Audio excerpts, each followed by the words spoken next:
Hello all, welcome to educate radiance channel. ఈరోజు బతుకమ్మ కాబట్టి Bathukamma celebrations జరుగుతున్నాయి. సో శాక్లో ఈరోజు టీచర్స్ అలా ఫ్యాకల్టీ అండ్ స్టూడెంట్స్ బతుకమ్మని మేరుస్తున్నారు, పోయి చూద్దాం.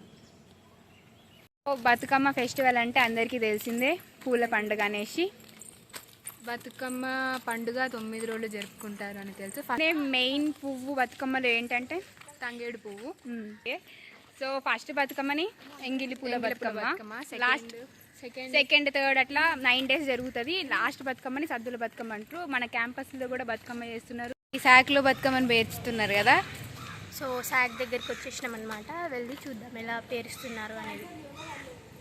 శాక్లో యోగా హాల్లో చేస్తున్నారు ఇదంతా, వెళ్ళి చూద్దాం.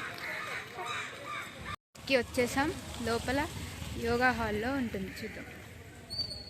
యోగా హాల్ దగ్గరికి అయితే వచ్చేసినాం, లోపల జరుగుతున్నాయి, పోయి చూద్దాం.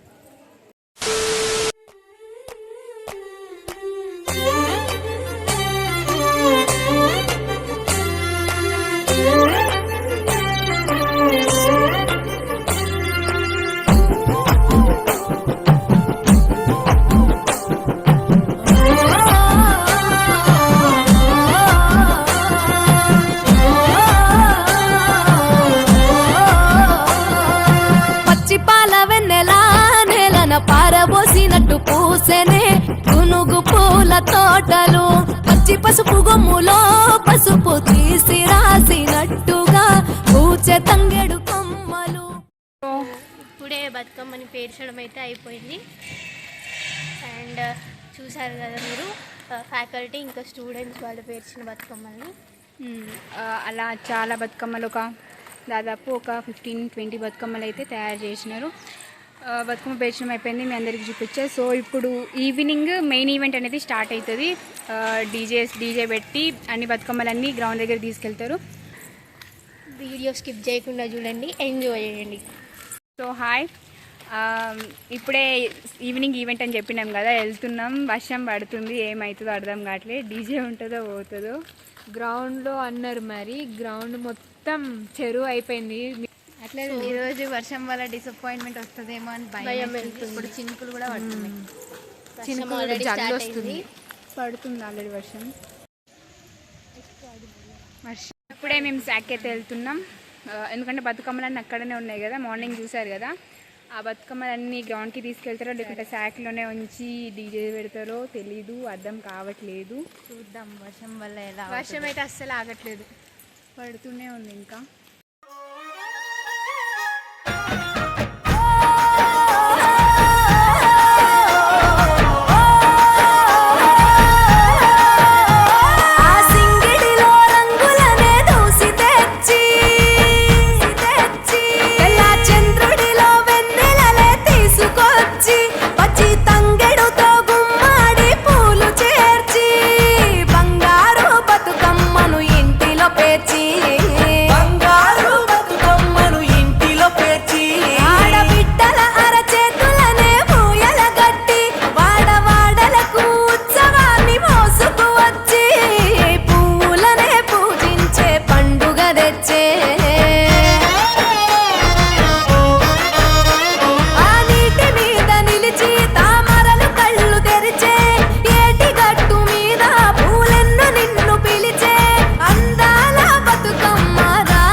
చూసుకుంటే స్టేజ్ పైన అందమైన పూలతో బతుకమ్మలు ఉన్నాయి, స్టేజ్ కింద కూడా బతుకమ్మలు కాదని అందమైన పూలు చాలా ఉన్నాయి. మరి బతుకమ్మ అనగానే నువ్వు చల్లగా బ్రతుకమ్మ అని తల్లి ఆశీర్వదిస్తుందని మనం బతుకమ్మ బతుకమ్మ ఉయ్యాలో అని ఇలా పాటలు పాడగా నాకు చిన్నప్పుడు ఇంకా గుర్తు. మా మదర్ తోటి, మా తల్లిగారితో, మా సిస్టర్ తోటి పొద్దున్నే మేము ఉన్నటువంటి గ్రామం నుంచి గ్రామం చివరిలో పొలాలు ఉంటాయి.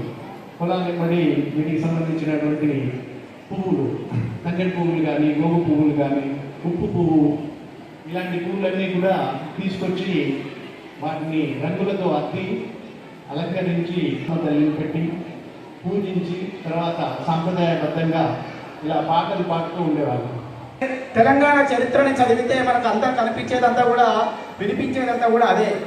కాబట్టి ప్రతి విశ్వవిద్యాలయంలోనూ ప్రతి ప్రాంతంలోనూ ప్రతి మూలన కూడా మనకు ఈరోజు బతుకమ్మ పండుగ అనేటటువంటిది ఇదే సమయంలో ప్రతి వాడలో కూడా బతుకమ్మ పండుగ నిర్వహించుకోవడం జరుగుతుంది. చదివే మనిషికి మూలమురా, ఆ చదివే మనిషికి జ్ఞానమురా. చదువుకోవడం కష్టం కాదు, చదువంటే మనకిష్టం ఉంది. చదివే మనిషికి మూలం. కొంతమంది సామంతులు ఒప్పుకోలేదు. మా నాన్నని అలా నిలదీస్తుంటే నేను సహించలేకపోయాను. కోపం వచ్చింది. అప్పుడు నేను అన్నాను, నేను కష్టపడుతున్నాను కదా, మన రాజ్యం కోసం, మన ప్రజల కోసం.